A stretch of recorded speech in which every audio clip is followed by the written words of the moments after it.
biais qui vont complètement influencer la manière dont on aborde ces questions de la véracité en santé, en sciences, et toutes les questions que j'ai évoquées avant.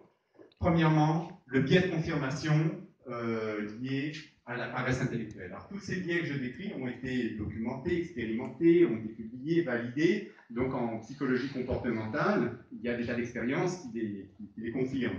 Et grosso modo, qui fait qu'on a tendance, en tant qu'être humain, à considérer uniquement les informations qui confirment les croyances et à ignorer celles qui les discréditent ou qui les contredisent. Ça, c'est, j'ai mis, voilà, pour vous mettre plein d'exemples, mais pour manger bio, c'est mieux, c'est meilleur, c'est bon pour la santé. Les gens, je veux dire, qui croient dans le bio sont convaincus de ça, mais auront du mal à aller regarder tous les articles scientifiques qui disent que le bio n'a dit rien, strictement n'apporte rien en termes sanitaires ou en termes gustatifs.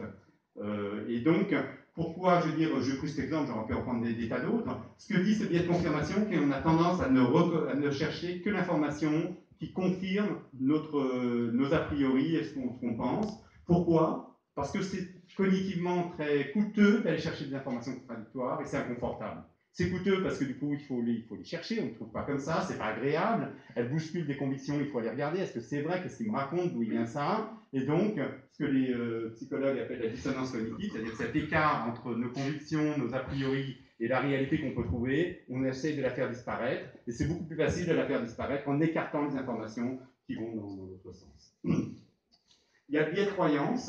Bon, je passe là-dessus, sinon je ne les ferai pas tous. Transparent d'après.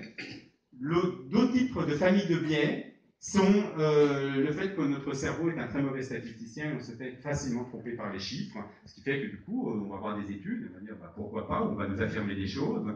Premièrement, le hasard. Le hasard est perçu par l'être humain beaucoup plus régulier qu'il n'est en réalité. Alors, ces applications, mais typiquement, si vous jetez, si on vous sort une pièce qui fait pile ou face, comme un métronome, pile face, faut vraiment se dire qu'il y a quelque chose qui ne va pas. Parce que c'est un hasard trop régulier, aucune pièce ne fera ça.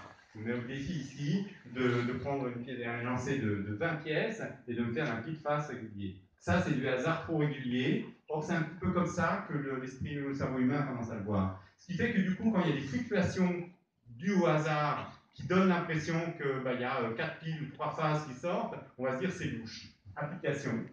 La controverse qu'il y a eu sur les cancers à côté d'une vigne à Prégnac, dans le sud de la France,